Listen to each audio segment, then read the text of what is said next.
et que tous les Ivoiriens avaient droit au même traitement. Et d'après ce qu'il a dit, toutes les exactions, tout ce qui a été commis, les coupables doivent être punis. Ça, c'était déjà le 25 juillet 2012. Aujourd'hui, nous sommes le 7 novembre 2022, c'est-à-dire 10 ans plus tard, nous sommes toujours à la même case départ. En sus de ce qu'il avait dit, Monsieur le Président, en disant que tous les Ivoiriens auraient droit au même traitement, il a même mis sur pied une commission de réconciliation et vérité, dirigée par, paix à son âme, M. Charles Kounabani à l'époque. Cette commission budgétivore, avec tout ce qui avait été mis en place, a effectué sa mission avec brio. Je le dis haut et fort, brio, parce que M. Bani a présenté un rapport dont j'ai une copie. Et ce rapport aujourd'hui dort dans les tiroirs de l'État de Côte d'Ivoire et qu'ils n'ont pas voulu mettre à la disposition des Ivoiriens, à la connaissance des Ivoiriens. Dieu sait pourquoi. Et à chaque fois, quand on voit au niveau de chaque représentant, chaque leader politique, tous les uns et les autres de part et d'autre, chacun parle de réconciliation, de pardon, de ceci et de cela. Et tout ça, bien sûr, au mépris même des victimes. Monsieur Ouattara, en sus de sa commission CDVR, plus les promesses qu'il a faites, il avait même organisé une parodie de procès avec l'un des protagonistes, le sinistrement célèbre Amandé Ouremi, qu'il a soi-disant jugé. Aujourd'hui, à la base, ce monsieur a dit clairement que lui n'a été que le bouc émissaire et qu'il avait des chefs. Il a cité des noms. Et en plein procès, ce monsieur s'est volatilisé. C'est 2 mois plus tard qu'on nous annonce qu'il a été condamné, je ne sais à quelle peine, soi-disant perpétuité ou à mort ou je ne sais quoi. À ce jour, nous n'avons aucune nouvelle de ce monsieur. Et si à l'époque, M. Ouattara, avec la justice ivoirienne, ont prononcé à l'encontre de M. Ouremi une condamnation à perpétuité, ça veut dire que les crimes qui ont été commis sont graves. Mais s'il y a eu crime grave et qu'il y a eu condamnation lourde, ça veut dire qu'il y a eu des victimes. Mais que deviennent ces victimes dans ce procès? Dieu seul sait. Je ne sais pas ce qui se passe. Je me demande si c'est un plaisir pour les uns et les autres. De part et d'autre, on parle de réconciliation, on parle de pardon, on parle de tout. Ils se retrouvent entre eux, ils parlent ce qu'ils ont envie de parler. Chacun se retourne vers ses militants. Il dit ce qu'il a envie de dire, mais sans jamais faire allusion à une seule victime. Sans même se préoccuper de leur situation. Aujourd'hui, à l'issue de la crise post-électorale, des citoyens ont été éparpillés dans la nature à travers la sous-région. Il n'y a même pas longtemps, au Ghana, au Togo. Aujourd'hui, à l'heure où nous parlons, des citoyens ivoiriens au Togo sur les camps de réfugiés ont été chassés. Ils sont au Didom aujourd'hui à la Belle Étoile, au bord de la mer. Au Ghana, combien de morts il y a eu? Mais tout ça, on n'en parle pas. Quand le président Ouattara a encore dit aux Ivoiriens que tout le monde peut rentrer, il a tout fait pour que le HR lâche tous les réfugiés dans tous les camps. Ils sont éparpillés, ils sont livrés à eux-mêmes. Ils ont organisé des soi-disant retours. Certains ont été en Côte d'Ivoire suite à cet appel-là. D'autres ont été encore arrêtés malgré l'appel qu'on leur a fait pour rentrer. Beaucoup sont retournés sur les lieux des camps de réfugiés. Ils vont encore au Ghana pour dire à l'État ghanéen d'expulser tout le monde avec la complicité du HCR. Et on parle de réconciliation. À l'heure où nous parlons, l'État de Côte d'Ivoire organise une journée de réconciliation et de pardon à l'Ouest qui va se dérouler à Diokwe le 15 de ce mois. Mais de qui se fout-on au fait? Comment dans une région aussi sinistrée comme l'Ouest de la Côte d'Ivoire, vous pouvez... Alors je vais m'arrêter là. Je vais m'arrêter là, excusez-moi. C'est incroyable là ce qui se passe, c'est l'hypocrisie évidemment, vous vous en doutez bien. Excusez-moi, je vais d'abord caler ça. Voilà. Bonjour à tous, aujourd'hui nous sommes donc le 8 novembre 2022. Je fais cette vidéo pour revenir sur l'intervention ou l'interview donnée par Madame Kei Vao Martin, une très très grande dame. Vous voyez, quand on parle de Madame Poucheri Balé, eh ben, on a une deuxième grande dame en Côte d'Ivoire pour défendre l'honneur, pour défendre la dignité et la paix en Côte d'Ivoire. Voilà, c'est de ça dont il s'agit. Je remercie le frère Kofi, Isaac Kofi, il a beaucoup de mérite. Bon, lui et moi, où on n'est pas d'accord, je vous dis, c'est son affiliation au PDCI et au Faux-Boigny. Voilà. C'est-à-dire que moi, je vous dis, il faut mettre les cartes sur table là, au XXIe siècle, sinon on va avancer avec des trucs qui sont planqués dans le placard, tout ce que vous voulez. Voilà. Oui, non, donc, il vaut mieux faire table rase de tout ce qui était négatif dans le passé. C'est la meilleure façon pour que nous puissions avancer aujourd'hui, dans le XXIe siècle, rentrer dans ce siècle-là de plein pied, excusez-moi, hein, avec des bonnes volontés, avec tranquillité, avec quiétude, mais avec surtout l'intégrité morale. Vous voyez, donc il est question de transparence, rien que la transparence. La vérité, rien que la vérité.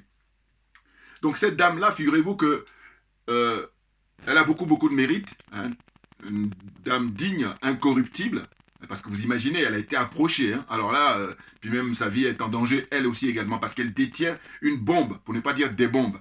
Parce qu'elle a déposé devant la CPI, hein, après plusieurs années comment on appelle ça, d'enquête, hein, en tant que militante pour les droits de l'homme, tout simplement, hein, parce qu'elle a sa fonction, hein, je crois qu'elle est banquière, je crois. Bon, eh bien, écoutez, c'est incroyable. On est en pleine hypocrisie, on est en pleine, comment dire ça, corruption morale, tout simplement. Mais bien entendu. Vous voyez, donc là, Kofi, il lui donne l'occasion de s'exprimer, mais il faut savoir que moi, j'avais déjà eu l'occasion de faire une vidéo sur elle, si ce n'est même pas deux, lorsque YouTube n'avait pas encore fermé mon compte. Parce qu'il faut bien savoir que moi, j'avais un compte auparavant qui a été fermé par YouTube en décembre 2020. Bon, et là, grâce à un frère panafricain, je suis de retour depuis janvier 2021. Vous comprenez? Bon. Mais donc, en gros, je veux dire, je ne la découvre pas. Par contre, je suis très content de la retrouver parce que c'est vrai que, pour ne rien vous cacher, ça fait maintenant quelques semaines, je pensais à elle. Je pensais à elle parce que vous avez vu, si ceux qui ont regardé mes vidéos passées, à chaque fois, je brandissais ça. Vous voyez? Ça, c'est justement le rapport rendu par la commission CDVR, présidée à l'époque par feu l'ancien Premier ministre Charles Konambani. Vous voyez? Ça, je brandissais ça à chaque fois et puis je disais, qu'est-ce qu'il fout, comment il s'appelle, Kakabé, là, Kwaku Konambertin, là, hein, voilà. Qu'est-ce qu'il fout? Qu'est-ce qu'il branle? Lui, il dit qu'il a, enfin, l'a nommé comme ministre de la Réconciliation. Qu'est-ce qu'il fait avec ça? Voilà. Mais il n'y a pas que lui. Tous les hommes et femmes politiques en Côte d'Ivoire, pourquoi ils ne brandissent pas ça? Donc quand je parlais de ça à chaque fois, je pensais à elle. Je me demandais, mais qu'est-ce qu'elle devient cette dame? Eh bien là, elle a l'air bien portante apparemment et c'est très bien, et c'est tant mieux. Mais ce qui est sûr, c'est que sa vie est menacée. Pourquoi? Parce qu'au fond, elle détient des bombes. Elle détient, là, que sont ceux qui sont responsables de les milliers de morts en Côte d'Ivoire? Alors, très franchement, je pense que on ne se trompe pas de dire que tous les événements en Côte d'Ivoire qui ont démarré depuis 2002 jusqu'en 2011, même jusqu'à, parce qu'il y a des gens qui meurent maintenant, enfin qui meurent depuis, entre-temps. Donc on peut facilement parler de 80, 90 000, voire même 100 000 morts. Il faut être tranquille là-dessus, hein, parce qu'enfin, ceux qui veulent nier ça, mais qu'ils donnent les moyens, voilà, et puis que les gens sérieux comme Mme Martine Vao, Mme Kei Martine Vao, puissent, elle et puis son équipe, et puis tous ceux qui sont de bonne volonté, travailler là-dessus. Parce que là, elle parle de budget énorme pour le CDVR, hein, beaucoup d'argent a été mis. Alors, elle reconnaît que c'est du bon travail, sauf que leurs enquêtes ne sont pas complètes. Hein. Elle a des chiffres qui sont plus proches de la réalité que eux, évidemment. Hein, quand on nous parle très souvent de 3000 morts, vous voyez, on insulte l'intelligence d'autrui, on insulte l'intelligence des Africains, et on insulte en particulier l'intelligence des Ivoiriens. Pourquoi? Mais parce que 3000, mais en fait, c'est vraiment se moquer à chaque fois des Africains et des nègres. Je vais dire pourquoi. Parce qu'au fond, vous allez le remarquer, je vous dis, pourquoi on ne dit pas, je sais pas moi, 299? Pourquoi 3000? Pourquoi pas 3001? J'espère qu'on comprend ma logique là. Tout ça pour dire qu'en fait, très souvent, quand ça concerne l'Africain, quand ça concerne le nègre, comme sa vie ne compte pas, eh ben on se fait plaisir à minimiser comme ça hein, les gens qui sont morts. Donc on insulte encore plus, davantage hein, ces gens-là, ces pauvres gens qui n'ont rien demandé et qui sont des martyrs d'une certaine façon. Très clairement. Voyez. Donc elle parle de pas moins de 35 000 morts concernant l'ouest de la Côte d'Ivoire. Voyez. Rien que l'ouest de la Côte d'Ivoire. Or, à l'époque, la commission présidée par l'ancien Premier ministre Charles Konan-Banny, eh ben, eux, ils avaient estimé à 16 000 morts quand ils ont fait leur enquête. Alors que très souvent, malgré tout, on continue aujourd'hui, quand vous écoutez les gens qui parlent des événements en Côte d'Ivoire, 3 000. Voilà. Bon, parce que ce que j'appelle chez eux la paresse intellectuelle, c'est clair. Parce que c'est plus facile de dire 3 000 que de faire des efforts pour dire est-ce que c'est vrai. Non, ils ne se prennent pas la tête. Et donc c'est malhonnête, profondément malhonnête. Et comme je vous dis, moi ma religion c'est la vérité et la justice. Vous comprenez que même moi-même, souvent que je disais qu'on ne parle pas de 3 000, qu'on me parle de 30 000. Alors vous comprenez que moi qui dis 30 000, c'est plus proche de 30 000 et plus proche de 35 000 que 3 000. On est d'accord. Voilà. Donc vous voyez. Et je suis trop content de pouvoir faire des vidéos. Parce que je vous dis souvent, je dis, mais il y a des gens qui ont l'occasion de pouvoir parler dans les radios, dans les télévisions, et qui ont des notoriétés, mais pour autant, sans plus, voilà, sans plus. Et donc c'est l'usurpation, c'est du gaspillage. Voilà. Et donc comme je dis, moi je vais me rendre à César ce qui appartient à César, je vais me rendre à Kofi Isaac, ce qui lui appartient. Je dis c'est grâce à lui que ça y est, je refais une vidéo à nouveau là-dessus, même si c'est vrai que j'aurais pu faire moi-même, mais ça aurait été moins évident parce qu'il y a tellement de sujets à traiter. Mais comme hier soir, il a invité cette dame et qu'elle était à l'honneur, je me dis tiens c'est génial. Voilà. Parce qu'au fond, il faut bien comprendre qu'il n'y aura jamais de réconciliation en Côte d'Ivoire concernant, comment on appelle ça, la situation qui s'est passée depuis 2002, c'est-à-dire l'arrivée de M. Alassane Dramane Ouattara dans la scène politique ivoirienne. Mais tout simplement parce que c'est lui qui est le responsable. Et puis la France qui est le sponsor. Voilà. Les vrais protagonistes, les vrais responsables, c'est la France hein, et M. Ouattara. Et là, il n'y a pas besoin d'aller à l'école primaire, même pour ne même pas dire d'aller à l'école maternelle. C'est évident. Maintenant, pourquoi je parle d'hypocrisie? C'est qu'en fait, ce que je dis là, tout le monde le sait. Tout le monde le sait. Très peu ne savent pas. Ah oui, ça, je vous dis. Très peu, hein. Vous prenez 100 personnes qui connaissent cette histoire-là. Sur les 100, il y a peut-être une ou deux personnes, je n'exagère rien du tout, mais sinon 98% des gens, ils savent.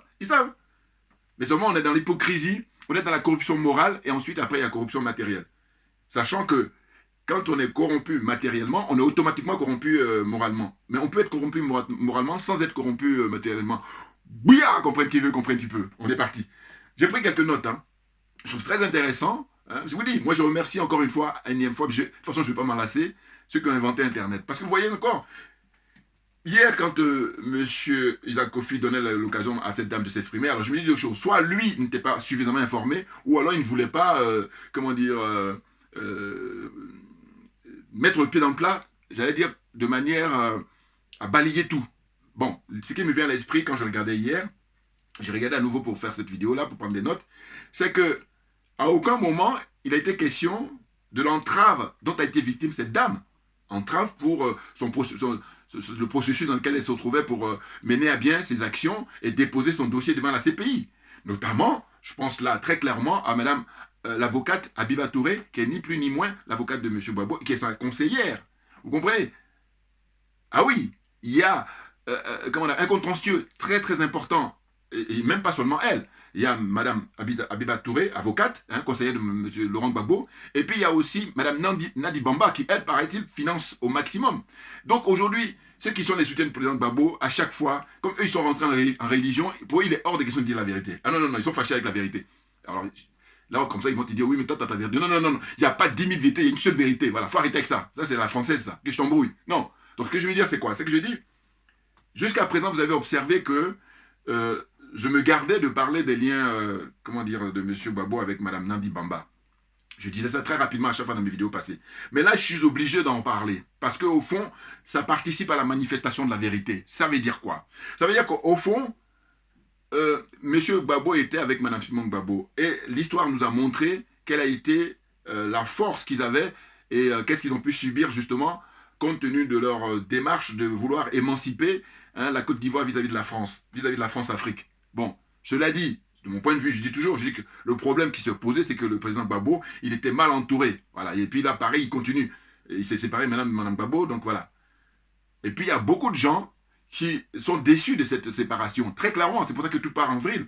Eh oui, c'est-à-dire que quand il y avait ce bloc-là, souvenez-vous, mais c'est ça qui a fait trembler, qui a donné des sueurs froides à la France-Afrique, hein, aux dirigeants français, à un certain Nicolas Sarkozy, à un certain, comment dire, Jacques Chirac, parce qu'il y avait comme Premier ministre Dominique de Villepin, souvenez-vous, souvenez-vous, et ensuite Nicolas Sarkozy est arrivé, hein, et ainsi de suite, vous comprenez? Donc, ces gens-là, ils ont fait trembler la France-Afrique, sauf que le président Gbagbo, ce que j'ai toujours reproché, j'ai dit voilà, lui, il veut avoir un pied avec le peuple et puis un pied avec la France-Afrique. Soit c'est consciemment ou soit c'est inconsciemment. Quand je dis inconsciemment, j'essaie d'être indulgent avec lui. Parce que je dis, lui, il n'est pas cupide. C'est-à-dire que lui, ce n'est pas l'argent qui le pousse à venir sur le terrain politique. Lui, c'est vraiment un homme politique. En revanche, il s'entoure des gens qui, par contre, eux, n'ont pas la même vision que lui. En apparence, ils vont croire. Mais dans la réalité, pas du tout. Ils n'ont pas le même paradigme que lui. Eux, ils sont dans un vieux chemin, alors que très souvent, ces gens-là sont beaucoup plus jeunes que lui. Regardez le paradoxe, bien entendu. Ah ben oui, non, comptez pas sur moi. Moi, c'est la vérité et la justice. Rien que ça. C'est ma religion. Donc, je suis toujours en quête de vérité. Et de dire quoi? Et de dire que, au fond, tous ces gens-là qui l'entourent, qui le conseillent, mais eux, ce dont ils rêvent, c'est de prendre la place de M. Ouattara et puis continuer la France-Afrique. Que quelqu'un me démontre le contraire. La seule exception pour moi en Côte d'Ivoire, c'est le professeur Mamadou Koulibaly. Pourquoi? Parce que ce monsieur a démontré par des bouquins, par des livres qu'il a écrits contre la France-Afrique. Voilà. Et à part lui, dites-moi, je ne parle pas des autres universitaires, hein, je parle de ceux qui font de la politique. Voilà. Oui, parce qu'il n'y a pas que lui qui a écrit contre la France-Afrique. Encore, ils ne sont pas très nombreux en Côte d'Ivoire. Ils ne sont pas très nombreux. Mais si on reste dans, comment on appelle ça, dans le monde politique, hein, les acteurs politiques, eh bien, dites-moi, hormis M. Mamadou Koulibaly, hein, qui a eu des postes importants, hein, notamment pendant 10 ans, je crois, un président de l'Assemblée nationale, et avant ça, ministre pendant 1 an sous le régime du regretté général Robert Gueye. Bon, mais ce que je veux dire, c'est qu'au fond, mis à part lui, mais dites-moi, qui est-ce qui a écrit ouvertement, officiellement, quelques ouvrages pour dénoncer les relations comme ça, hein, où la France, elle emprisonne les droits, hein, de tous les Africains comme ça, francophones. Surtout la zone, là, voilà. La zone des aliénés, cette zone des complexés et la zone des corrompus. Et moi, j'ajoute la zone des jaloux et des sorciers. Voilà. J'enfonce le clou, moi. Pourquoi? Parce que je dis, encore une fois, il faut bien comprendre que je ne suis pas en train de considérer qu'on ne pourra jamais rien faire. Non, au contraire, faire ces vidéos-là, justement, c'est pour participer à la déconstruction, c'est pour participer à, comment dire, à nourrir les réflexions, et c'est surtout pour faire prendre conscience, hein, d'aider les frères et sœurs, ou les plus jeunes qui ne savent pas vraiment les enjeux. Bien entendu. Puis il y a les plus âgés, mais qui, eux, des fois, ne savent pas, ils font le malin. Il y en a ceux qui sont de mauvaise foi. Bon, là, je dis, j'ai pas le temps. Voilà. Comprenez? Donc là, j'ai écouté toutes ces explications et j'ai dit que ce qui a manqué, c'est ça, à vrai dire. Hein? C'est le fait qu'il n'a pas été question d'évoquer le cas de Mme Nadi Bamba et puis surtout Abiba Touré, qui est l'avocate conseillère du président Gbagbo. Parce que, à un moment donné, elles ont tout fait pour récupérer le dossier de Mme Keïvao Martin, récupérer son dossier pour l'empêcher qu'elle le dépose devant la CPI. Or, ça y est, c'est fait. Malgré tout, malgré justement toutes ces entraves-là, courageuse qu'elle est, intègre qu'elle est, Mme Keïvao Martin a réussi à déposer. Et au final, elle dit que là, il y a eu un premier dossier Côte d'Ivoire qui s'appelle Côte d'Ivoire 1, hein, où ce qui est retenu, c'est 3000 morts. Voilà, hein, soi-disant 3000 morts, voilà, c'est ça qui est retenu. Et c'est ça qui a conduit le président Laurent Gbagbo là-bas à la CPI, avec le ministre Charles Blé Goudé. Bon, eh bien, on connaît la suite. C'est-à-dire que ces deux personnalités-là ont été acquittées. Bon, mais là, pareil, on n'a pas besoin d'aller à l'école primaire ou à l'école maternelle. Dès lors que ces deux personnalités, le président Laurent Gbagbo d'une part et Charles Blé Goudé d'autre part, et même Mme Simone Gbagbo aussi, dès lors qu'on dit qu'on n'a rien à leur reprocher par rapport à ces événements-là, mais il y a bien quelqu'un qui est responsable de ça. Vous comprenez? Bon, donc ça c'est phase 1. Maintenant, grâce à Mme Keïvao Martin et puis tous ceux qui ont travaillé avec elle, ses collaborateurs, tous ceux qui ont participé pour l'aider à déposer ce dossier-là devant la CPI, elle l'a déposé. Hein. Là, c'est pour ça que je parle de sa vie est en danger d'une certaine façon. Parce que, en fait, alors, en apparence, je pourrais penser à la France et puis à M. Ouattara. En réalité, il n'y a pas que lui, il n'y a pas que eux, pour dire. C'est ça qui est malheureux, c'est ça qui est malhonnête. En fait, je suis désolé, la classe politique en Côte d'Ivoire veut la peau de cette dame. Ah oui, parce qu'ils sont tous dans la combine, mais très clairement. D'ailleurs, elle met tout le monde en accusation, toute la classe politique en Côte d'Ivoire en accusation, par rapport au fait qu'ils passent leur temps à parler de réconciliation. Mais s'il y a réconciliation, mais il y a des préalables. Hein? Parce qu'on a eu des différends. Donc, la moindre des choses, c'est qu'on puisse quand même mettre des choses sur la table, quitte après à pardonner les gens, mais il y a un préalable. Oh, ce préalable n'est même pas fait. Et donc, on insulte l'intelligence d'autrui, on méprise le peuple, et on est dans cette situation-là. Vous comprenez? Et moi, quand c'est comme ça, je réfléchis, je dis, mais pour quelle raison? En fait, c'est simplement pour la cupidité, pour le matériel. Vous vous rendez compte? Donc, je dis, où je ne vais jamais lâcher l'affaire, je ne vais jamais lâcher le morceau, c'est par rapport au fait qu'il y a des gens qui sont morts. Et comme je dis que moi, la vie humaine, elle est sacrée, j'ai dit, juste une seule personne, terminus, tout le monde descend. Alors, vous imaginez là le nombre de personnes où je pense qu'on est entre 80 000, si ce n'est même pas 100 000 personnes hein, en Côte d'Ivoire. Parce que vous y mettez les gens qui sont réfugiés. Et là, aujourd'hui, on a même l'actualité. Les Ivoiriens qui sont réfugiés au Togo, au Ghana, surtout au Togo, qui comme ça dorment à la belle étoile sur les plages et qui se font même humilier en permanence. Vous comprenez? C'est impressionnant. Et là, c'est dans l'indifférence générale. Et c'est la raison pour laquelle je dis, je suis désolé. Moi, connaissant quelles sont les motivations de la France, quelles sont les motivations de M. Ouattara, on le sait déjà. On le sait depuis fort longtemps. En revanche, ceux qui se disent hommes politiques, de femmes et hommes politiques en Côte d'Ivoire, qui se disent être soi-disant des opposants, qu'est-ce qu'ils font? Voilà. Et oui. Parce que je dis encore une fois, comment dire ça? Ce document-là, tout le monde peut s'en procurer. Hein. Voilà. Parce que moi, je suis allé sur Internet, donc tout le monde, hein, vous allez sur Internet, vous tapez un rapport final, ça date de décembre 2014, et c'est la commission Dialogue, Vérité et Conciliation. Voilà. Vous tapez juste ça, et puis vous allez pouvoir imprimer. Voilà. Hein. Bon, eh bien, moi, je parlais de 30 000, même si eux, ils parlent de 16 000 dans leur truc, mais Mme Keivao, qui, elle, par contre, est beaucoup plus compétente, beaucoup plus qualifiée que moi pour ce dossier-là, pour cette affaire-là, eh bien, elle parle de, pour l'Ouest, hein, comment dire, 35 000 morts. Et puis, quand elle revient en arrière, de manière rétroactive, elle dit qu'il faut ajouter au moins pas moins de 20 000. Donc, ça fait 35 plus 20 000, ça fait 50, ouais, c'est ça, 53, 55 000 personnes. Au moins, hein, au moins, ça c'est le minimum. On ne peut pas descendre en dessous. Voilà, on peut monter, mais on ne peut pas descendre. Vous voyez? Mais elle a mené une enquête sérieuse, avec un petit budget. C'est ça qui est regrettable, et condamnable même d'ailleurs. Parce qu'au fond, on se dit quoi? On se dit, mais c'est de l'argent public. Ce n'est pas l'argent de M. Ouattara et madame. On est d'accord? Ce n'est pas l'argent de la France. C'est l'argent de tous les Africains, c'est l'argent en particulier de tous les Ivoiriens. Et que par conséquent, cet argent-là, il doit être utilisé à bon escient. Hein, pour savoir qu'est-ce qui s'est passé exactement. Hein, là, imaginez, posez-vous la question, pourquoi à l'époque, justement, monsieur Charles Konan Banny n'a pas associé Mme Keivao alors qu'ils la connaissent, puisqu'elle elle mène ses enquêtes depuis le début. Et en plus, la pauvre, j'en profite pour d'ailleurs lui présenter toutes mes condoléances, parce que c'est vrai que, je crois que j'avais dû présenter, voilà, il vaut mieux 2 fois plutôt que rien du tout. Voilà. Donc là, je renouvelle encore, parce qu'elle a perdu toute sa famille, notamment sa maman. Et elle dit qu'elle n'a même pas eu l'occasion encore de faire son deuil, enfin en tout cas pour l'enterrement et tout ça, parce que pour des raisons de sécurité, elle est obligée de rester ici. Vous vous rendez compte? Vous vous rendez compte? Et puis M. Ouattara, qu'est-ce qu'il fait? Il a donné des consignes auprès de, je crois que c'est la commission pour les réfugiés, là, voilà, le haut commissaire, voilà, haut commissaire aux réfugiés, à travers le monde entier, ben de ne plus accepter hein, de ressortissants ivoiriens dans les différents pays. C'est-à-dire que si tu vas dire que tu es un réfugié, on dit non, tu n'as pas le droit d'être réfugié. Donc, parce que quand on est réfugié, c'est une qualité qui te permet d'avoir des droits. Vous comprenez? Ne serait-ce que la protection. Vous voyez? Or là, lui, il a dit, voilà, et puis c'est en complicité, évidemment. Hein, et tout ça, c'est normal, puisque ces gens-là, ce sont eux qui l'ont mis. Hein, une mafia internationale, très clairement. Bon, aujourd'hui, je remercie, nous devons remercier sans cesse les colonels au Mali. Pourquoi? Mais les colonels au Mali, ils ont tout le dossier. Ah oui, en tout cas, le dossier dont ils disposent, c'est pour libérer l'Afrique. Hein. Attention, c'est là où ils méritent notre respect total. Hein? Mais oui, le dossier qu'ils ont concernant la France, c'est un dossier qui va libérer toute l'Afrique. Parce qu'ils disent que les bases militaires françaises qui sont là-bas en Afrique, eh bien, eux, dans leurs enquêtes, dans les preuves qu'ils ont, ils savent pourquoi ils sont là-bas. Ils ne sont pas là pour libérer le peuple africain. Sinon, ça se saurait depuis le nombre d'années. Et puis le nombre de militaires mobilisés. Et puis le nombre, beaucoup d'argent. Hein? Ça se chiffre à comment on appelle ça? Des millions, pour ne pas dire des milliards d'euros. Vous vous rendez compte?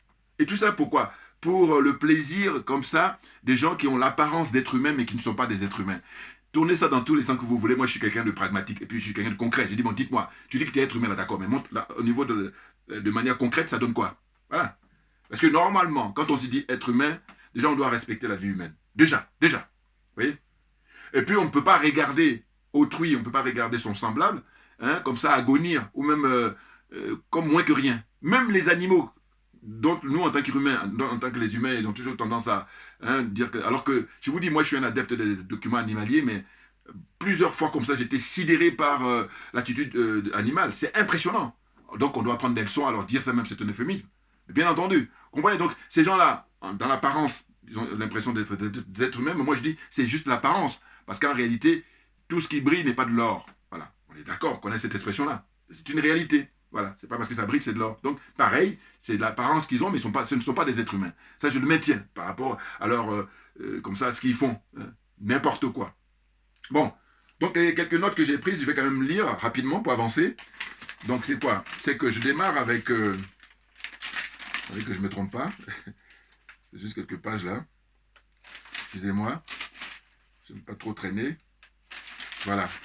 Donc je démarre par rendre hommage également à Madame Poulcherik Balé. Vous voyez? Donc je vous dis, pour moi, il y a Madame Poulcherik Balé et il y a Madame Keïvao Martine. C'est-à-dire qu'elle, elle est en Europe, elle est en France. Mais si elle était en Côte d'Ivoire, ça faisait longtemps même que je crois qu'elle serait plus de cette envie, très clairement. Ah oui, oui. Non, parce que le dossier dont elle dispose, je vous dis, elle a des bombes. Je peux dire une bombe, mais une bombe déjà suffit. Parce que, mais on sait qui. Hein, je vous dis, moi, j'ai pas envie de tourner autour du pot. C'est la France qui est sponsor. Hein, le sponsor, il finance, producteur. Et puis vous avez l'acteur, M. Ouattara. Voilà. Ce sont eux qui sont les responsables. Parce qu'à partir du moment où on a dédouané Charles Blé Goudé, on a dédouané le président Laurent Gbagbo, bon, mais il faut bien que... C'est une loi naturelle, autrement, on ne sait plus de quoi on parle. Vous voyez? Donc, hommage à Mme Poulcherik par la même occasion, parce qu'en plus de ça, j'ai déjà fait des vidéos passées où j'expliquais qu'elle, en réalité, elle avait à son petit niveau, avec un petit budget, là aussi pareil, elle méritait beaucoup, beaucoup d'argent. Voilà. Si on est des gens sérieux, et puis c'est pour ça que je dis qu'on assiste à tout ça, parce que les gens ne sont pas à leur place. Voilà, c'est tout. Ah ben oui, il y en a beaucoup comme ça, hein, je suis même pas 99%, qui disent qu'ils font de la politique, alors que non, ils sont venus juste pour le matériel. C'est des cupides, ce sont des hommes d'affaires, voilà, comme je les appelle moi. Voilà. Là, ça ressemble plus à la réalité, les considérer comme hommes d'affaires. Les considérer même pas, de constater que ce sont des hommes d'affaires. Et bien entendu, moi je suis de son simple, je dis bon, dites-moi, tel individu, vous prenez chaque acteur politique en Côte d'Ivoire, on va vérifier, avant que tu aies un mandat, quel était ton compte en banque, quelles étaient tes ressources, quels étaient les biens dont tu disposais. Hein. Voilà, ton patrimoine. Voilà. On va. Et puis maintenant, 5, 10 ans, 15 ans après, quand tu deviens député, hein, avec les mandats que tu as eus, mandat de maire, mandat de député, mandat de ministre, hein, tout ça, portefeuille de ministre, tout ce que tu... Au bout de 5, 10 ans, ça donne quoi? Voilà. Eh bien, très souvent, les mecs, quand ils démarrent, ils ont que dalle. Hein, rien du tout. Et puis là, tout d'un coup, paf, plein d'argent, hein, patrimoine très important. Ça vient d'où? C'est là, justement, qui vous motive pour venir faire de la politique. Alors, c'est pas de la politique, ça. Non. Là, vous venez pour voler le peuple. Vous êtes des voyous, des délinquants en col blanc. On appelle ça. Même, ça, c'est élégant de dire ça. Vous comprenez? Donc là, j'en profite pour lui rendre hommage à Mme Poulcherik Balé et puis saluer, évidemment, le travail fourni par Mme Keïvao Martine depuis des longues années. Hein, beaucoup de respect, madame. Total respect. Ah bah oui, ah bah oui. Et je vous dis, moi, si... Quand nous, on viendra, on arrive, hein, nous les panafricains. Ah ben oui, nous, il va être question de mettre les pendules à l'heure. Parce qu'on comprend, vous comprenez bien que quand les pendules seront à l'heure, eh ben, tout le monde sera à l'heure. Ah oui. Et ça, quand on parle dans la vie de tous les jours, les gens comprennent. Mais quand tu es transposé, ça, ils comprennent pas. Parce que c'est volontaire qu'ils ne veulent pas comprendre. Parce que, voilà, il y a tellement de corrompus. C'est ça qui nous amène là. C'est ceux qui sont honnêtes intellectuellement et qui veulent qu'on avance positivement, que tout le monde soit gagnant, que ce sont des gens de bonne volonté, mais ils comprennent très facilement ce que je suis en train d'expliquer. Bien entendu, n'importe quoi. Enfin bon, donc pour avancer, je disais que, par exemple, quelqu'un comme Kakabé. Bon.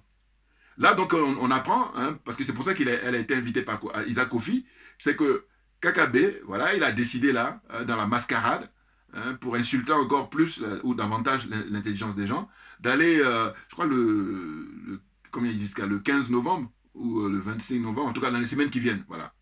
Hein, là-bas, à l'ouest de la Côte d'Ivoire, là où il y a eu beaucoup de morts, pour de la farce, c'est une farce.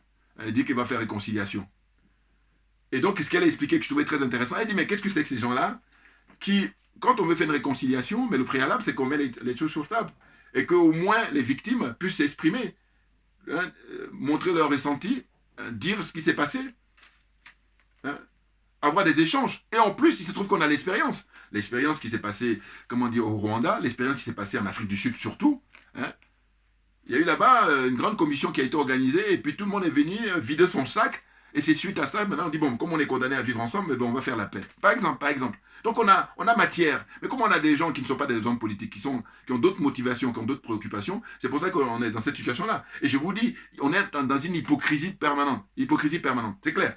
Ah oui, elle a dit simplement, à la limite, il n'y a que peut-être Mme Simone Bagoué qui, pour l'instant, n'a pas fait la démarche, alors que PPACI, tout le reste, chacun à son tour amène sa délégation pour dire que voilà, ils vont faire réconciliation à tel endroit, à l'ouest de la Côte d'Ivoire. N'importe quoi, n'importe quoi. Ils ne sont pas sérieux, c'est des irresponsables. Et je dis que moi, je n'ai pas envie de négocier sur le fait qu'il y a des morts. Hein. Ah non, non, sinon c'est trop facile. Parce que je dis toujours d'ailleurs, qu'est-ce qui peut expliquer que toi, tu es tranquille dans ta limousine, dans ta villa, dans ton château, sachant que l'argent même que tu utilises là, c'est de l'argent public, c'est de l'argent qui appartient aux citoyens, et puis l'autre, il doit mourir. Qu'est-ce qui pourrait justifier ça? Voilà, faut me dire. Voilà. Et je vous dis, le pire, c'est que ces gens-là qui sont à distance, eux, moi, ils ne pourront pas m'atteindre, en tout cas difficilement. Le pire, c'est très souvent vos proches qui sont perturbés et qui n'arrivent pas à tenir. Et du coup, ce sont eux-mêmes qui vont peut-être faire le sale boulot. Voilà. Comprennent qui veut, comprennent qui peut. Ah oui, oui, oui. Mais oui. Non, mais je veux dire par là que, en fait, dans la vie, il y a des domaines où tu es bon. Reste concentré là-dessus. On va t'aider. Moi, je vais t'aider. Moi, c'est mon fonctionnement naturel. Mais ce que je trouve insupportable, c'est qu'il y a beaucoup de gens, ils ne sont pas bons dans des domaines, mais ils veulent quand même faire, ils font n'importe quoi. Et du coup, il suffit que toi, ils sentent au fond d'eux-mêmes que tu es bon là-dedans, mais ça les emmerde. Ah ben oui, ça les emmerde. Et du coup, ils vont soit directement ou indirectement te décourager. Voilà comment ça se passe. Et moi, je suis quelqu'un qui capte tout ça. Ah oui, j'ai pas le temps. Je n'ai pas le temps. C'est clair. N'importe quoi. Bon, la suite, c'est quoi? C'est donc je disais que dans ce document-là, voilà, eux, ils mentionnent qu'il y avait 16 000 morts en Côte d'Ivoire, les événements, et puis dont la moitié s'est passée à l'ouest de la Côte d'Ivoire. Donc c'est faux, ces chiffres sont bidons. Mais elle dit, malgré tout, même Mme Keivao le reconnaît, elle dit qu'ils ont fait du bon travail. Parce que moi, je vous dis, quand vous épluchez, vous parcourez comme ça, même sans rentrer en détail, vous voyez que c'est un travail qui a été fait sérieusement. Il y a juste le fait que, bon, évidemment, je prends l'état d'esprit de M. Ouattara et la France. Mais eux, quand ils font ces trucs-là, j'allais dire, c'est plus pour la forme. Voilà, bien entendu. Parce que s'il faisait pour le fond, déjà, ça devait être la Bible de M. Kakabe. Ben oui. Et puis une copie adressée officiellement à tous les hommes et femmes politiques en Côte d'Ivoire.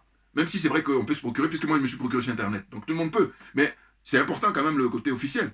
Et suite à ça, je dis que même en Côte d'Ivoire, j'ai cité tout à l'heure le cas du Rwanda ou le cas de l'Afrique du Sud, mais il y a eu déjà, comment on appelle ça, une conférence en Côte d'Ivoire, conférence nationale, de réconciliation, qui était organisée à l'époque par le président Laurent Gbagbo. Voilà. Mais ce qui est grave, c'est que quand le président Laurent Gbagbo avait organisé, lui, à l'époque, c'est que lui, il avait fait pour la forme, il n'a pas fait pour le fond. Mais ce que je veux dire, quand je dis c'est grave, c'est le fait que, mais au moins lui, il a fait ça. Parce qu'au fond, là, M. Ouattara, il n'y a même rien du tout. Alors que je dis, le président Gbagbo a organisé un truc comme ça à l'époque, pour moins grave que ça. Parce que là, ce qui s'est passé entre-temps, c'est beaucoup plus grave.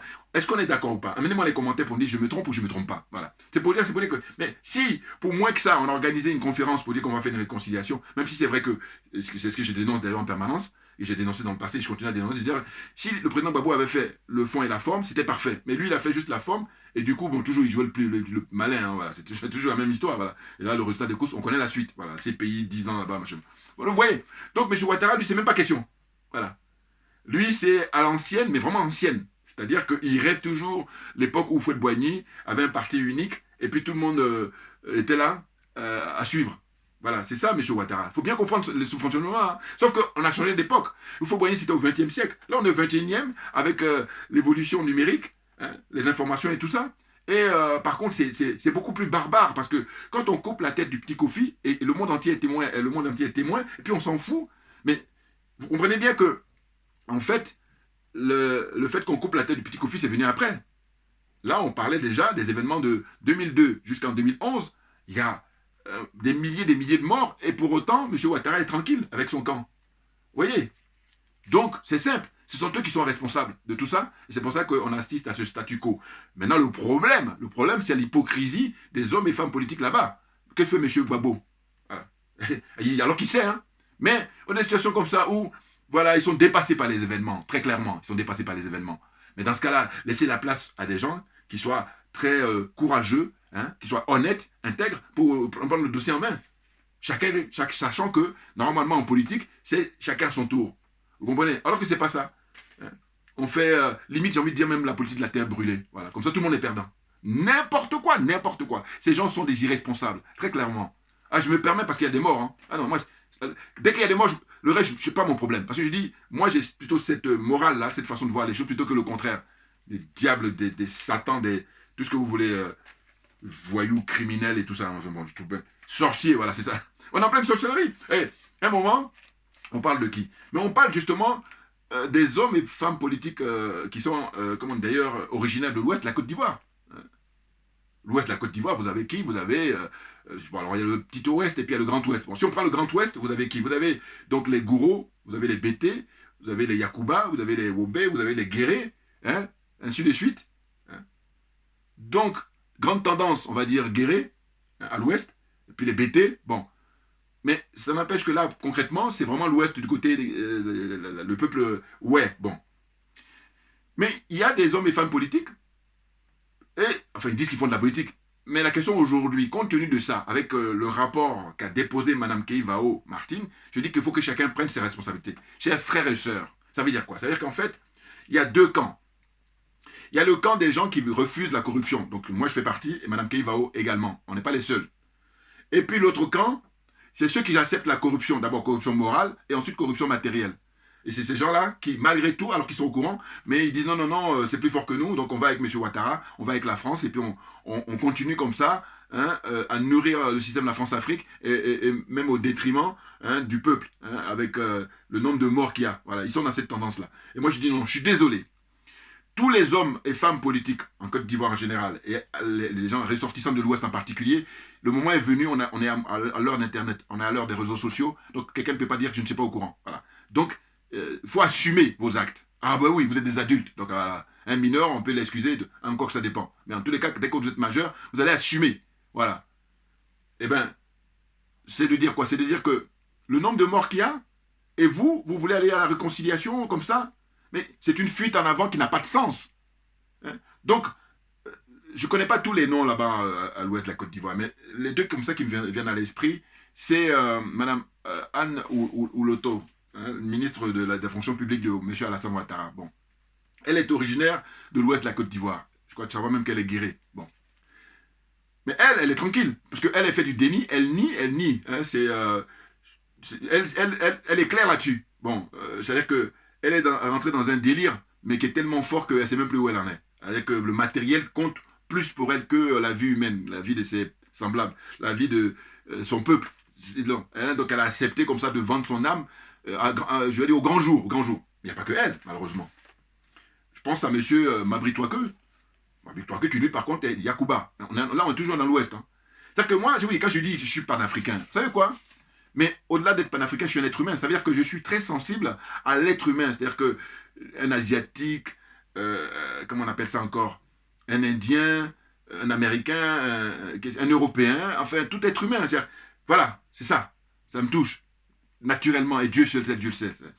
Et donc, c'est vous dire quoi? C'est dire qu'en fait, j'ai dit, mais il y a des gens, là, tu es originaire de l'Ouest, et puis tu es content de dire que voilà, tu es ministre d'État, tu es président du conseil général, président du conseil régional, et il y a tous ces malheurs-là, toute cette tragédie, et puis non, ça, on veut essayer de passer ça en perte et profit.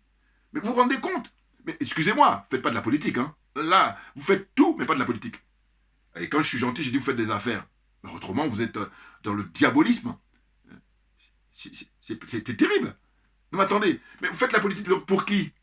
En fait, normalement, être au service des concitoyens, être au service de son peuple, hein, être au service des gens de ta commune, les gens de ta région, les gens de ton département, enfin, ainsi de suite. Mais là, les gens sont morts et il n'y a aucune explication à apporter. Et tout ce prétexte que toi, pour protéger ton petit confort, des miettes en CFA, voilà, ils n'ont pas honte. Vous avez des miettes en CFA, franc CFA, vous avez des miettes. Il y en a qui ne cherchent même pas à comprendre. Évidemment parce que le système du franc CFA profite à l'élite en Afrique. Cette zone-là. La zone des aliénés, la zone des complexés, la zone des corrompus. Voilà. Donc elle profite à une ultra-minorité et c'est pour ça qu'eux, ils se battent contre vents et marées, comme tout, pour préserver ça. Il faut bien le comprendre. Bon, il y a des gens beaucoup plus qualifiés que moi qui ont déjà expliqué ça. Voilà. Donc je dis ça, bon, c'est juste au passage. Voilà. Donc la suite, c'est quoi? C'est que, en réalité, donc elle dit qu'il y a eu 35 000 morts, hein, selon Mme Keïvao Martine, dans l'ouest de la Côte d'Ivoire. Charles Konan Bani, Charles Konan Bani, hein, quand il était vivant, avec le CDVR, n'a pas associé Mme Keiva. Bon, ça, c'est ce que j'ai dit tout à l'heure, pour participer à la commission qu'il a présidée, qu'il avait présidée à l'époque. Hein. Cela dit, il a essayé de la rencontrer. Hein, il était de passage à l'époque à Paris. Hein, et puis, finalement, il a envoyé quelqu'un pour la contacter. Et puis, comme elle est honnête, elle est intègre, elle a dit, écoutez, moi déjà, je ne sais pas de quoi vous parlez, donc faites-moi parvenir votre rapport. Et ensuite, elle a dit qu'immédiatement, ils l'ont envoyé. Et quand elle a pris connaissance, elle a vu que c'était du bon travail. Sauf que les chiffres qui sont donnés dedans, c'était bidon. Elle a tenu à souligner ça. Vous voyez? Et elle a dit que par contre, elle leur a dit, bon, mais écoutez, faut mettre tout au clair. Et après, elle n'a pas eu de retour. Voilà. Parce qu'ils sont dans une espèce de récupération. Ils voulaient la récupérer parce que comme ils savent qu'elle, justement, elle milite depuis des années pour qu'on sache la vérité, eh bien, ils voulaient juste comme ça la marmailler, si j'ose dire. Voilà. Hein? Donc, lors de son déplacement à Paris, elle a fait un préalable dont il n'y a pas eu de suite. Bon, c'est ce que je viens de dire. Donc, j'ai dit, cette dame a fait un travail gigantesque sans avoir de l'argent public, contrairement à CDVR. Là. Ben oui. Alors que moi, je vous dis, des gens comme elle, des gens comme Paul Thierry Ballet, ce sont eux, justement, à qui il faut accorder des crédits importants. Oui, parce que eux, ils sont au service du bien commun. Ils sont au service de l'intérêt général. C'est la raison pour laquelle c'est à eux pour accorder des crédits pour qu'ils travaillent sérieusement et puis qu'ils produisent de bons rapports. Et comme ça, tout le monde s'y retrouve.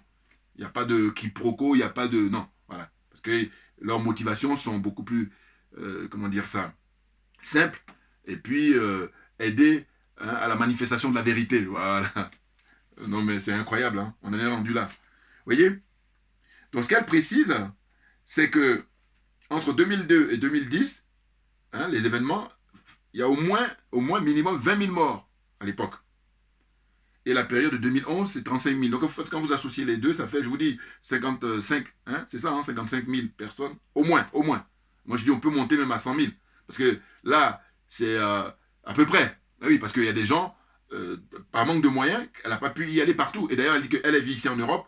Elle est obligée de déléguer pour que les gens aillent là-bas dans les camps de réfugiés pour poser des questions, pour faire remplir des fiches et tout. Et elle a pu s'aider de tout ça. Vous voyez? Bon, le dossier, il est déposé maintenant à la CPI. Et maintenant, ce qui manque, c'est des manifestations pour mettre la pression sur la CPI. Mais au fond, c'est vrai, il faut dire ça. Mais moi, ce que je constate, j'ai dit, mais la CPI, pourquoi ils ont fait diligence pour, sur la, comment on appelle ça, extrader ou déporter le président Gbagbo et puis Charles Bégoudé? Voilà. Pourquoi ils ne font pas la même diligence pour M. Ouattara, oui. Et puis Guillaume Soro, il ne faut pas l'oublier, lui. Il se cache là. Est-ce que c'est une vie, ça? Et je vous dis, tout ça, on traîne les pieds dans la marche de l'histoire, parce qu'il y a plein de gens qui pourraient nous aider pour accélérer. Des gens comme Guillaume Soro, il suffit qu'il vide son sac, mais c'est vrai que ça se joue sur sa vie. Hein. Mais oui, mais attendez, excusez-moi, je dis, mais en fait, ces gens-là, ils acceptent que la vie d'autrui soit, que l'enfant de quelqu'un meure facilement, et puis eux, ils sont tranquilles. Non, mais attendez, de quoi tu parles? Voilà. Des nazes comme ça. Ah, c'est fatigant, mais enfin bon, qu'est-ce que vous voulez? Donc, à nouveau, j'ai tenu à présenter mes condoléances à Mme Keivao, tout naturellement, hein, cette grande dame intègre. Et je disais, donc, quels sont les rapports avec Abiba Touré, dont j'en ai déjà parlé tout à l'heure, avocat et conseiller? Mais oui, non, parce que, justement, quand je dis que le président Gbagbo, il n'est pas clair, c'est que lui, Nadi Bamba, là, qui est sa compagne, ou son épouse, si vous voulez, bon, eh bien, elle, ceux qui l'ont envoyé en mission, mais ils savent pourquoi. Et puis là, c'est un dossier que tout le monde sait aussi. On est dans pleine hypocrisie, je vous dis. Mais oui. Et d'ailleurs, on comprend bien que pourquoi le président Gbagbo, il est dans cette situation-là, en fait, de ne pas être beaucoup plus tranchant qu'il a pu l'être auparavant quand il était avec Simone Gbagbo. Ah oui. Et c'est pour ça que là, c'est compliqué pour ceux qui les soutenaient vraiment à fond auparavant. Parce que les gens les soutenaient à fond. Il y avait cette Dream Team-là. La Dream Team, c'était qui? C'était le président Gbagbo, c'était Mme Simone Gbagbo, et il y avait Charles Blé Goudé. Voilà. Là, ça a de la gueule. Là, il y a une force terrible. Mais là, les gens en face, ben, ils ont eu les moyens de diviser. Voilà. Et puis, donc, le président Gbagbo, on lui a envoyé Nadi Bamba. Voilà, il s'occupe de lui. Enfin, j'ai pas trop envie d'entrer dans les détails, mais j'espère que beaucoup de gens comprennent. Hein, voilà. Et puis d'ailleurs, ce que disent les gens souvent, ce qu'on lit facilement sur Internet, hein, c'est que on dit que Nadi Bamba, par exemple, ben, c'est la seule personne qui n'a pas eu de problème au point de vue, comment on appelle ça, sanction. C'est-à-dire qu'elle, ses comptes en banque tranquille, bien alimentée, elle n'a pas eu de pression, il n'y a rien du tout. Donc c'est assez étrange. Parce que tous les gens qui sont du côté du président Gbagbo, ils ont subi plus ou moins des pressions. Alors qu'elle, non. Donc posez-vous les bonnes questions. Et puis là aussi, pareil, je dis, on n'a pas besoin d'aller à l'école primaire ou à la maternelle. C'est évident. Voilà, elle est envoyée, et puis bon, voilà. Mais c'est l'hypocrisie, je vous dis, mais là, ils sont en train de pratiquer ça comme ça. Et c'est pour ça que le dindon de la farce, c'est le peuple, malheureusement. Voilà, c'est ça. C'est ça qui est malheureux. Eh oui. Donc, Aujourd'hui, en novembre 2022, il est important de se dire la vérité, rien que la vérité. Il y a deux camps, voilà ce que je disais tout à l'heure. Ouais, il y a le camp des corrompus, et puis il y a les camps de ceux qui refusent la corruption. Voilà, nous, on en fait partie. Moi, Mme Keivao Martine, Mme Poulcheri Balé, bon, on n'est pas les seuls, hein, il y en a, mais je ne peux pas citer comme ça, mais ce qui est sûr, c'est qu'en face, on a par contre des corrompus, voilà, qui ont des mandats importants pourtant. Ouais, hein, là-bas à l'ouest de la Côte d'Ivoire. Je vous dis, qui sont maires, qui sont conseillers généraux, qui sont conseillers départementaux, hein, puis conseillers régionaux, voilà. Ils sont conseillers régionaux, enfin, vous voyez, ces gens-là, ils disent qu'ils font de la politique. N'importe quoi. Enfin bon, franchement. Et donc je disais par la suite, les hommes et les femmes politiques de Côte d'Ivoire, Mme Ouloto, M. Mabry-Touakeuse et tous les autres, sans exception, ils sont tous mouillés. Tout le monde est mouillé. Voilà. Et là, vous êtes cuit parce que je vous dis, avant, il y a quelques décennies, il n'y avait pas Internet, là, vous pouvez faire le malin. Mais là, c'est fini. Hein. Là, tout le monde est au courant. C'est-à-dire que là, vous ne rendez pas service à vos descendants, à vos enfants, vos enfants et petits-enfants, si j'ose dire. Eh oui, non, parce que si vous ne le payez pas là, au moment où vous êtes vivant, mais eux, ils vont payer. Ou alors, ils seront obligés de changer de nom. Vous vous rendez compte? Est-ce que c'est une vie, ça? Ah oui, ils seront obligés de changer de nom, ou alors raser les murs. Parce que s'ils veulent la ramener, on va sortir l'implication de leurs parents. Ah, ça, il faut le faire. Non, parce que, je vous dis, tous ceux qui ont comment on appelle ça, participer au RHDP, tous ces gens-là sont comptables le nombre de morts en Côte d'Ivoire. Les choses sont claires. Ah oui, non, sinon c'est trop facile. Alors évidemment, les responsabilités ne sont pas au même niveau. Mais toujours est-il que tous ceux qui ont participé au RHDP, responsables, par exemple. Et puis maintenant, il y a ceux qui, par leur connivence, par leur silence, ils viennent, les autres hommes et femmes politiques, hommes et femmes politiques en Côte d'Ivoire, voilà, qui n'ont pas participé au RHDP, mais le fait qu'ils sont là, ils font comme si de rien n'était, ou alors, bon, on va me dire qu'ils sont apeurés et tout. Mais dans ce cas, on va faire autre chose. Moi, c'est ce que je l'ai dit. Voilà, c'est facile. Tu dis, bon, voilà, moi, comme je vois comme la manette dont ça tourne, ça y est, j'arrête, je vais faire autre chose. Et puis tu fais une déclaration officielle. Oh là, non, ils se maintiennent là, et donc ils emmerdent tout le monde, et donc vous êtes complices. Qu'est-ce que vous voulez qu'on dise d'autre? Qu'est-ce que vous voulez qu'on dise d'autre à partir de ce moment-là? N'importe quoi. Enfin, bon, bref. Donc, la suite, j'ai dit, il n'y aura jamais de réconciliation en Côte d'Ivoire. Tant que M. Ouattara sera président de la Côte d'Ivoire, tant que la France continuera à avoir la même mise sur la vie politique, la vie économique et la vie culturelle en Côte d'Ivoire. C'est une évidence. Hein? Tout simplement parce que les responsables de toutes ces tragédies, hein, et tous les morts en Côte d'Ivoire sont la France en premier, M. Ouattara, et tous ceux qui ont aidé ce dernier à prendre le pouvoir et continuent à travailler avec lui, tous les gens qui ont composé le RHDP, hommes et femmes, ce que j'ai dit tout à l'heure, voilà. Par ailleurs, les autres hommes et femmes politiques qui n'ont pas participé au RHDP, ce que j'ai dit tout à l'heure, et ceux qui ne l'ont pas soutenu, sont aujourd'hui dans une connivence évidente. Ben oui, ben oui. Ben oui, faut vider son sac, hein. C'est tout ce qu'il y a à faire. C'est le minimum d'ailleurs, vider son sac. Maintenant, ils ne le font pas. Vous voyez? Donc là, je termine ma vidéo là aujourd'hui. Et puis, je remercie le frère Kofi parce que c'est grâce à lui que je fais une nouvelle vidéo là-dessus. Et de dire que, en fait, voilà, c'est ça. Où, à défaut au moins d'avoir les vrais chiffres, mais même ce minimum-là n'est même pas assuré. Ce qui fait que Kakabé, là, gros escroc, qui a rêvé depuis toute son enfance à être ministre, il est maintenant au prix de la tête du petit Kofi et puis d'autres milliers de morts. Voilà. Mais là, le moment viendra où il doit rendre des comptes, lui et puis tous ceux qui l'ont envoyé là. Voilà. Les choses sont claires pour moi. Hein. Merci à vous tous pour votre attention. Hein, et puis à très très bientôt. Voilà. Tout le monde peut se procurer ce rapport-là.